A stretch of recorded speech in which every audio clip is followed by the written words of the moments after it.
Hello pharma aspirants. आज इस jurisprudence की सीरीज को कंटिन्यू करते हुए हम डिस्कस करने वाले हैं drugs and magic remedies act of 1954 को। So let's start with this. Welcome to GDC classes. First thing is important date. कौन से डेट को या कौन से ईयर में ये एक्ट पर्टिकुलर पास हुआ था और फोर्स में आया था। ये एक्ट पास हुआ था 1954 में। कौन से ईयर में? 1954 में ये एक्ट पास हुआ था। एंड इसके जो रूल्स है वो पास हुए थे और फोर्स में आए थे कब? ये आए थे 1st of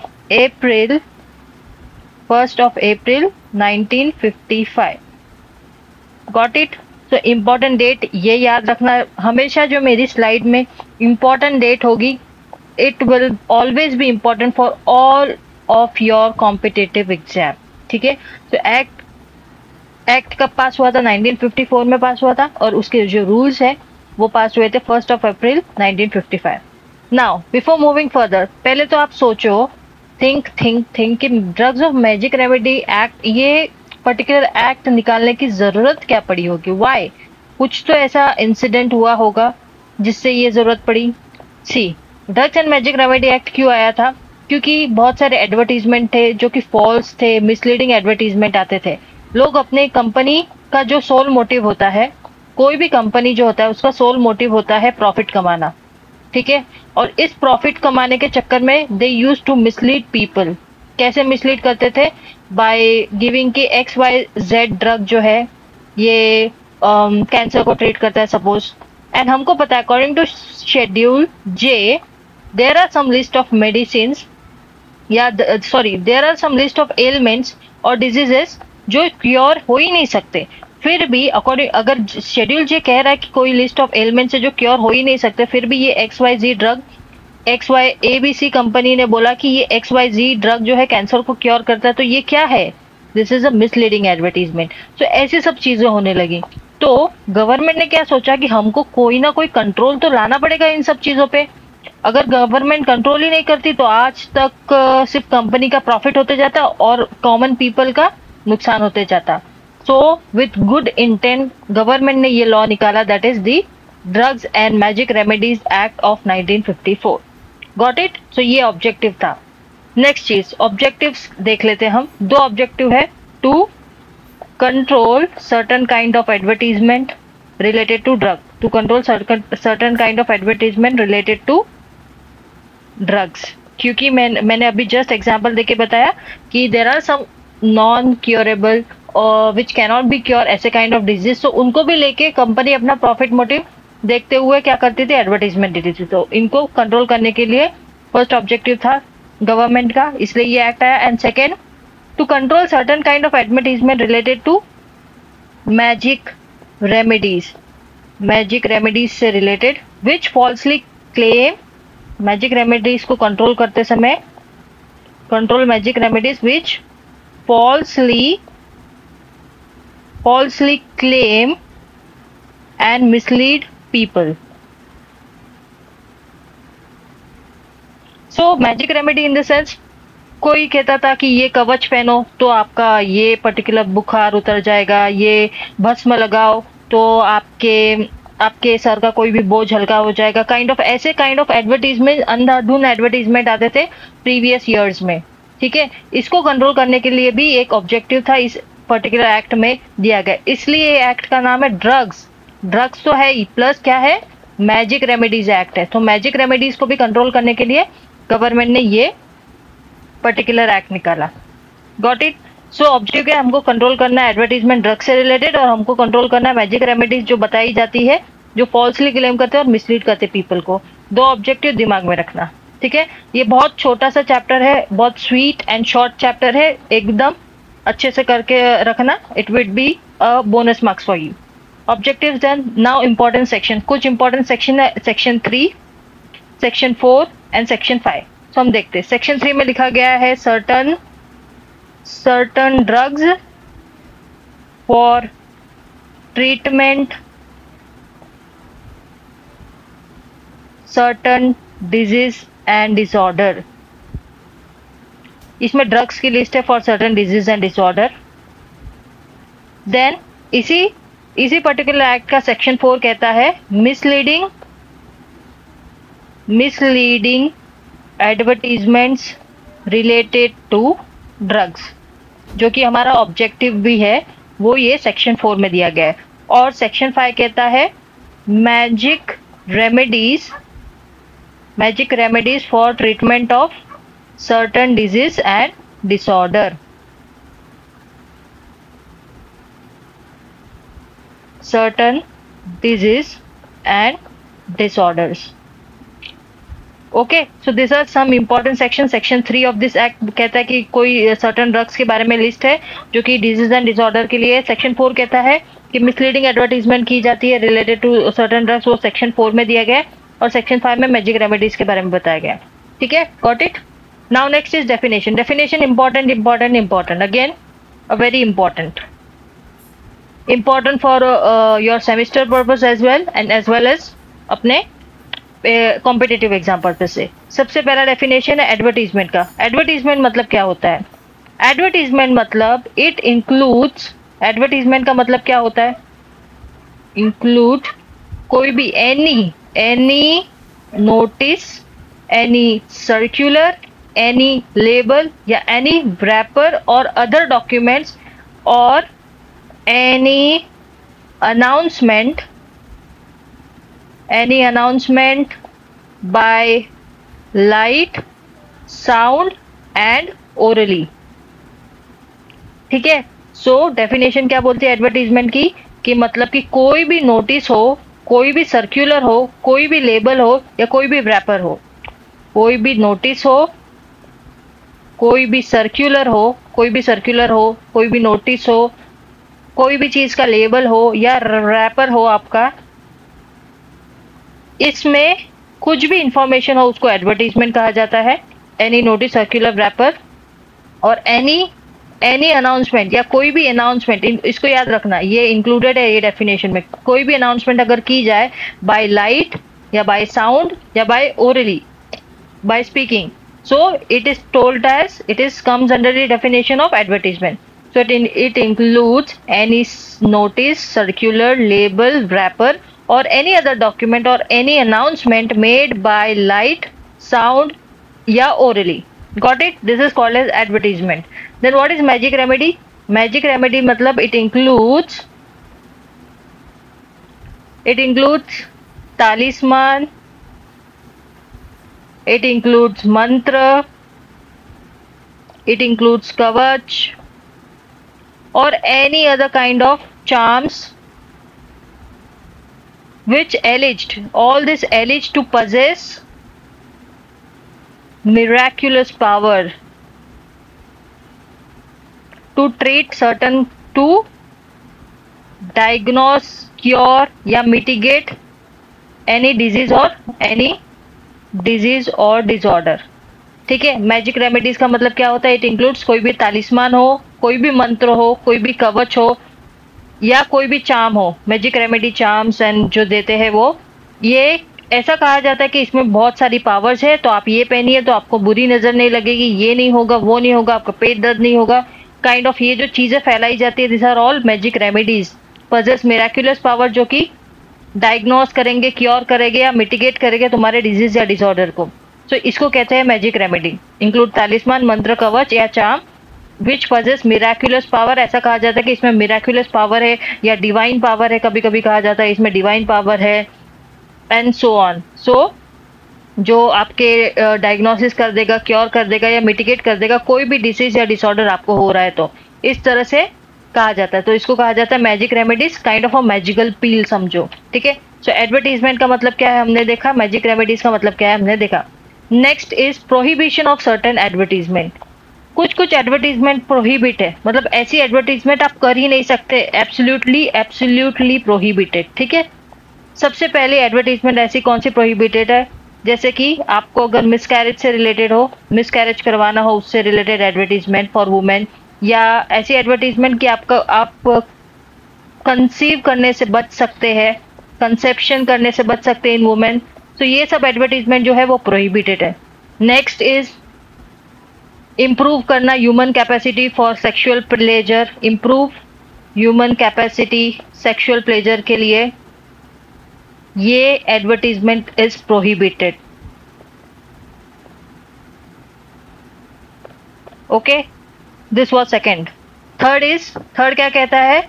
करेक्शन। अगर आपको कहा जाए कि आपका मेंस्ट्रुअल कोई भी मेंस्ट्रुअल डिसऑर्डर है वो करेक्ट किया जा सकता है, ऐसी कोई भी एडवर्टीजमेंट है, so it would be prohibited. ऐसी कोई एडवर्टीजमेंट नहीं बना सकता because it is prohibited under drug and magic remedies act of 1954। पहले तो मिसकैरेज कि आपको अगर मिसकैरेज करवाना हो या आपको कंसेप्शन नहीं करना, कंसीव नहीं करना, देन यू कैन ऐसी कोई एडवर्टीजमेंट हो कि ये पर्टिकुलर XYZ ड्रग खाने से यू विल नॉट कंसीव और समथिंग, तो ये एडवर्टीजमेंट मिसलीडिंग होती है। या ऐसी कोई भी मैजिक रेमेडीज कही जाए कि ये भस्म लगाने से you will not conceive kind of thing, this is illegal because this is prohibited.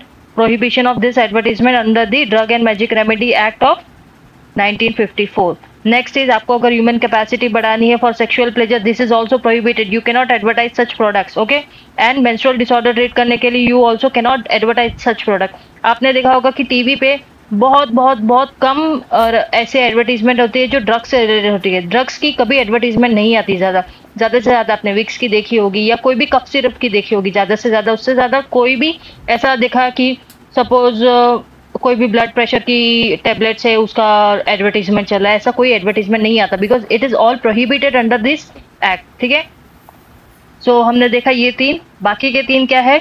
अगर आपको कहा जाए दैट एनी डिजीज या डिसऑर्डर जो कि कोई भी शेड्यूल में या rules of drug specified in the schedule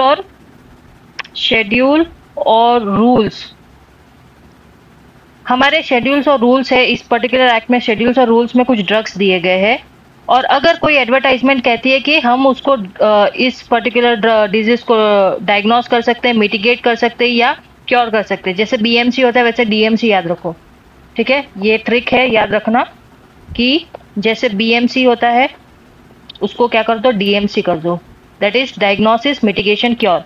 अगर कोई भी शेड्यूल या रूल्स में ड्रग्स दिए, कोई भी शेड्यूल या रूल्स में आपको दिया गया है डिजीज नॉट ड्रग्स, कोई भी शेड्यूल या रूल्स में इसी पर्टिकुलर एक्ट के शेड्यूल या रूल में कोई भी डिजीज दिया गया है और एक पर्टिकुलर एडवर्टीजमेंट बोलती है कि हम इसको डायग्नोस कर सकते हैं, मिटिगेट कर सकते हैं, क्योर कर सकते हैं, so it is prohibited. Okay, याद रखना। Next is directly giving false impression regarding the true character of drug. So false impression regarding true character of drug. ठीक है, true character of drug.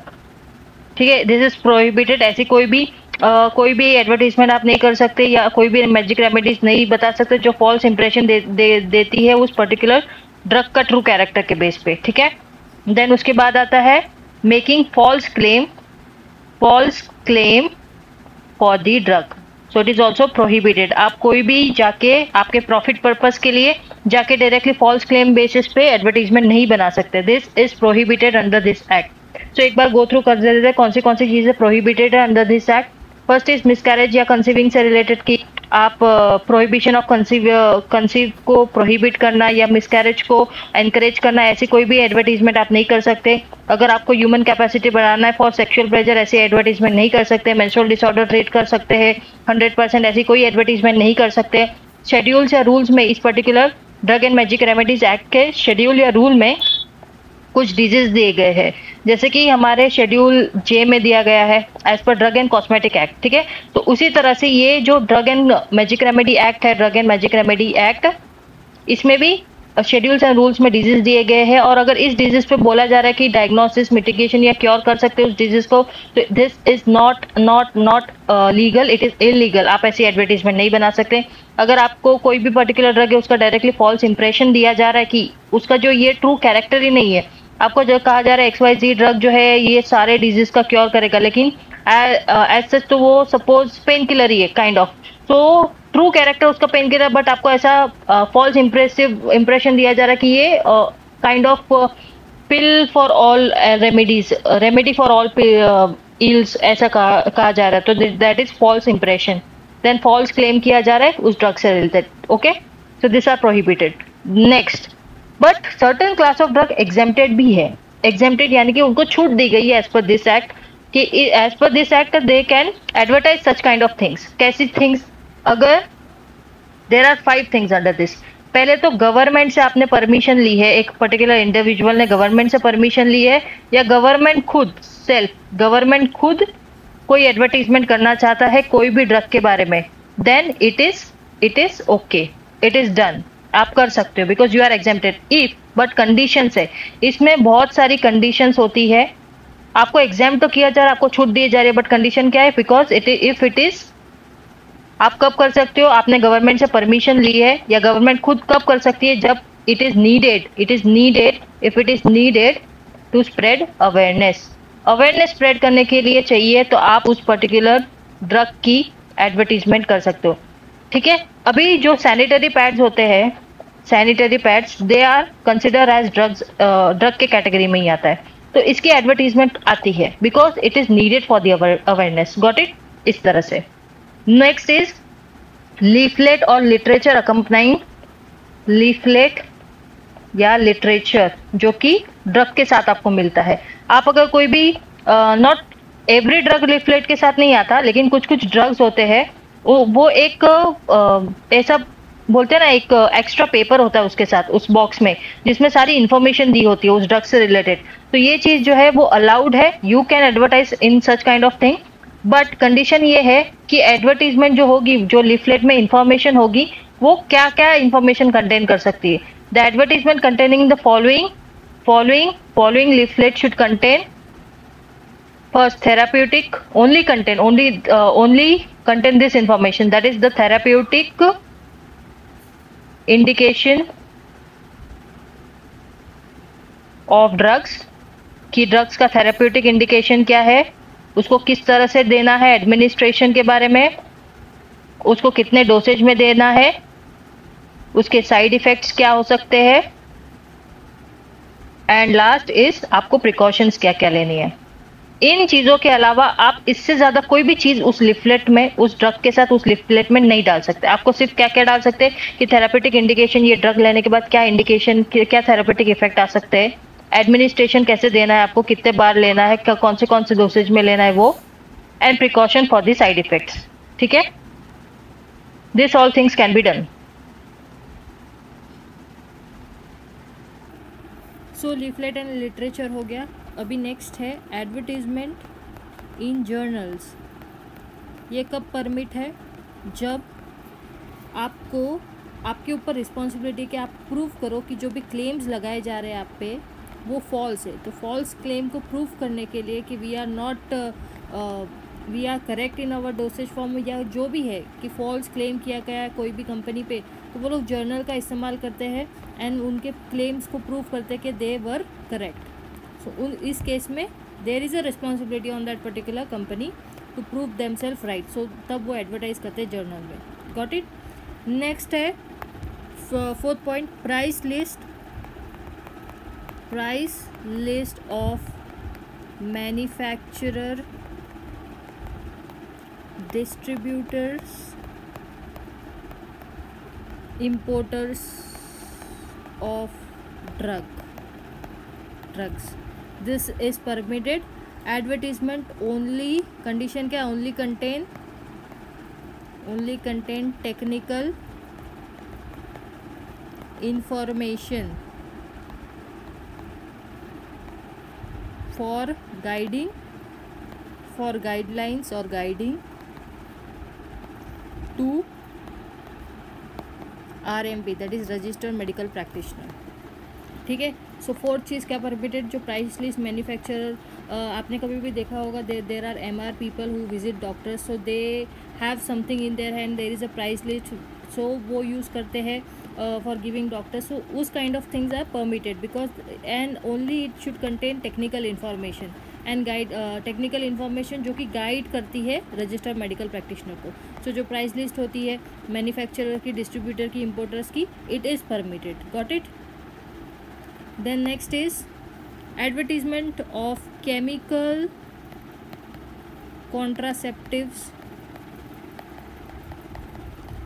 Contraceptives for oral use, ये permitted है, but condition क्या है, वो chemical contraceptive से ही related होने चाहिए।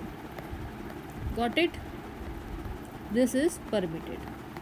सो this are the permitted ones classes. Exempt किया जाता है फ्रॉम पनिशमेंट और पेनल्टीज, बिकॉज इन सब ये सब चीज़ें जो है वो ऑफेंस नहीं गिना जाता। दैट इज़ गवर्नमेंट से किया हुआ चीज़, गवर्नमेंट के परमिशन, गवर्नमेंट खुद करना या गवर्नमेंट से परमिशन लेके करना। अगर हमको अवेयरनेस जैसी चीज़ करवानी है, लिटरेचर या लिफलेट जो आता है एक पर्टिकुलर पैकेज या डोसेज फॉर्म के साथ, but it should contain only this particular information. Therapeutic indication, administration कैसा है, डोसेज कैसा है, प्रिकॉशन, साइड इफेक्ट जो भी लेना है। एडवर्टीजमेंट जो जर्नल्स में आती है वो इन कौन से पर्पज़ के लिए आती है? अगर उस पर्टिकुलर कंपनी पे फॉल्स क्लेम किया है कोई भी डोसेज फॉर्म पे, कोई भी कंपनी पे, तो वो क्लेम को फॉल्स प्रूव करने के लिए they have to prove them. तो वो प्रूव कैसे करेंगे? जर्नल की हेल्प की वजह से। नेक्स्ट इज जो price list manufacturer, distributors, importers जो भी है वो प्राइस लिस्ट इज़ वैलिड। अगर एंड वैलिड कब होगी? क्योंकि उसमें सिर्फ टेक्निकल इन्फॉर्मेशन होनी चाहिए जो गाइड करती है रजिस्टर्ड मेडिकल प्रैक्टिशनर को। और केमिकल कॉन्ट्रासेप्टिव्स वाली जो एडवर्टीजमेंट है उसको क्या किया है? वैलिड रखा है, जो ओरल यूज़ से यूज़ की जाती है। ठीक है, this are exempted advertisement. Next is offences and penalties. If you are doing any offence, violating any rules, then आप पे पेनल्टीज लगती है। ठीक है, सो फर्स्ट कन्विक्शन पे कोई भी ऑफेंस हो, आपने अगर फर्स्ट बार उसको कन्विक्ट किया है, जो भी रूल्स है उसको एक बार भी तोड़ा है, तो फर्स्ट कन्विक्शन पे आपको 6 मंथ का क्या है? इम्प्रिजनमेंट, जेल प्लस फाइन और बोथ। इम्प्रिजन या तो फाइन लगेगा या जेल टर्म होगा या बोथ होगा, फाइन या both. Got it? First conviction पे। सेकेंड कन्विक्शन पे क्या होगा? सेकेंड कन्विक्शन कर दिया आपने, दूसरी बार रूल तोड़ा है सेम एक्ट के तहत, देन आपको 1 साल का जेल हो सकता है, 1 ईयर का जेल टर्म या फाइन या बोथ। Got it?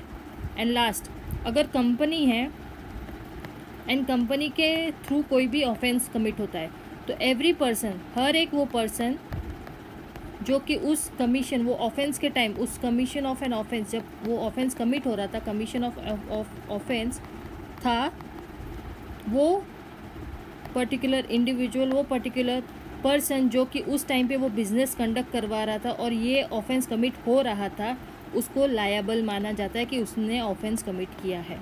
ठीक है, वापस एक बार समझा देती हूँ। कोई भी पर्सन जिस टाइम पे रिस्पॉन्सिबल था कि वो बिज़नेस कंडक्ट करवा रहा था एंड उस टाइम पे ये ऑफेंस कमिट हुआ है, तो ये पर्टिकुलर पर्सन जो है वो लायबल घोषित किया जाता है कि वो गिल्टी है of this offence because it has convicted, इसने रूल्स तोड़े हैं। लेकिन ये पर्सन कब बच सकता है? How it can prove himself right? जब ये प्रूव कर दे कि ये जो पर्टिकुलर ऑफेंस हुआ है ये मेरे नॉलेज के बाहर हुआ है, मतलब मुझे इस पर्टिकुलर ऑफेंस की नॉलेज नहीं थी। So if he proves that ये विदाउट हिज नॉलेज, कि इसके नॉलेज के बाहर था ये काम, इसको पता नहीं था इस पर्टिकुलर इंडिविजुअल को ये सब चीज़ें हो रही है, तो या फिर ये प्रूव कर दे कि इसने सारे प्रिकॉशंस लिए या इसने सारे थिंग्स दे कि इस पर्टिकुलर ऑफेंस को प्रिवेंट होने से, फिर भी ऑफेंस प्रिवेंट नहीं हुआ, तब ये बच सकता है। ठीक है, सो एक कंपनी का जो वो इंडिविजुअल है, रिस्पॉन्सिबल इंडिविजुअल है, उस टाइम पे जब ये ऑफेंस कमिट हो रहा था वो लायबल माना जाएगा। अगर ये बच सकता है 2 कंडीशन में, अगर ये प्रूव कर दे कि इसके नॉलेज के बगैर, इसके नॉलेज के पार ये पर्टिकुलर ऑफेंस हुआ है तो ये बच जाएगा, या फिर ये प्रूव कर दे कि इसने सारे प्रिकॉशंस लिए थे कि ये पर्टिकुलर ऑफेंस ना हो, फिर भी हो रहा है, देन ये बच सकता है। Got it? This is offences and penalties of drugs and magic remedy act. So this was all about this act. Let us revise, just quickly revise कर देते कैसा है ये एक्ट और ओवरऑल हमने क्या क्या चीज़ें देखी। सो drugs and magic remedy act में हमने क्या क्या चीज़ें देखी है। फर्स्ट इज़ एक्ट कब पास हुआ था? 1954 में। रूल्स कब पास हुए? 1 अप्रैल 1955 में।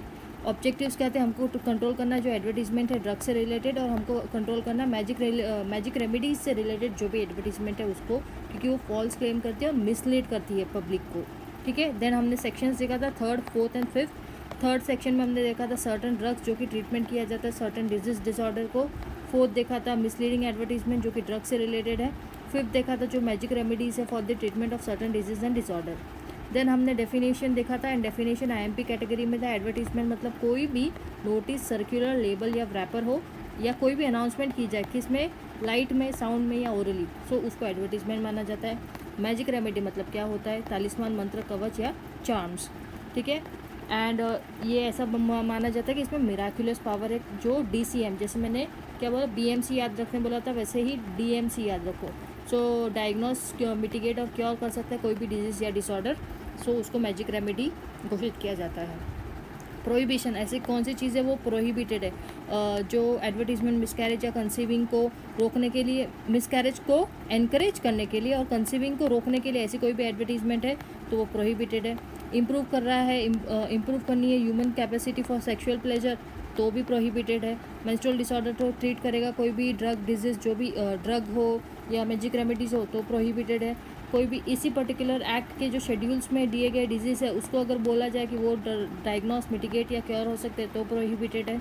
अगर जो ट्रू कैरेक्टर है ड्रग का वो फॉल्स इंप्रेशन में आ रहा है, that is prohibited, and false claim किया जा रहा है for the drug is prohibited. But कुछ एग्जाम्प्टेड भी है। एग्जाम्प्टेड मतलब इनको छूट दी गई है। अगर गवर्नमेंट खुद या गवर्नमेंट से कोई परमिशन लेके एडवर्टीजमेंट बनाता है, क्योंकि वो एडवर्टीजमेंट अवेयरनेस पर्पज़ के लिए है, कंडीशंस याद रखना, अवेयरनेस पर्पज़ के लिए। अगर कोई भी ड्रग डोसेज फॉर्म है उसके साथ एक लीफलेट अटैच्ड है, वो लीफलेट में जो इन्फॉर्मेशन है वो सिर्फ थेरापेटिक इंडिकेशन ऑफ ड्रग है, एडमिनिस्ट्रेशन, डोसेज, साइड इफेक्ट और प्रिकॉशंस वाली इन्फॉर्मेशन वाला लिस्ट है, तो हम एडवर्टीजमेंट कर सकते हैं। जर्नल्स में जो एडवर्टीजमेंट आती है क्यों आती है, क्योंकि कंपनी को खुद को करेक्ट प्रूव करना होता है कि येस हमारा जो डोसेज है वो करेक्ट है और जो हमारे पे क्लेम्स लगाया है वो गलत है, तब वो जर्नल्स की हेल्प लेते हैं। देन उसके बाद हमने देखा कि price list of manufacturer and distributors के बारे में of drugs. Then chemical contraceptive, ये भी एग्जेम्प्टेड है। देन हमने देखा offences and penalties. First conviction पे हमने देखा था कि फर्स्ट कन्विक्शन पे 6 मंथ फाइन या बोथ, सेकेंड पे 1 ईयर का जेल टर्म, फाइन या बोथ। कंपनी होगा तो पर्सन कमिट करता है ऑफेंस, जो पर्सन रिस्पॉन्सिबल होता है उस टाइम पे जब ऑफेंस कमिट हो रहा होता है उसको लायबल माना जाता है। उसको प्रूफ करना पड़ता है कि उसके पास 2 यहाँ से छूटने का कंडीशन होता है, या तो वो प्रूव कर दे कि उसके नॉलेज के खिलाफ ये चीज़ें हुई है, या तो फिर वो कह दे कि मैंने सारे प्रिकॉशन लिए थे इसको प्रिवेंट करने के लिए और इसको प्रूव कर दे, तो ये बच सकता है। Okay, so this was all about drugs and magic remedy act. इसका जो पार्ट 2 आएगा वो MCQ सीरीज़ आएगा, उसके थ्रू हम क्या करेंगे, रिवाइज कर देंगे ये पूरा एक्ट। ठीक है, thank you so much for being patient and listening to this lecture. Thank you.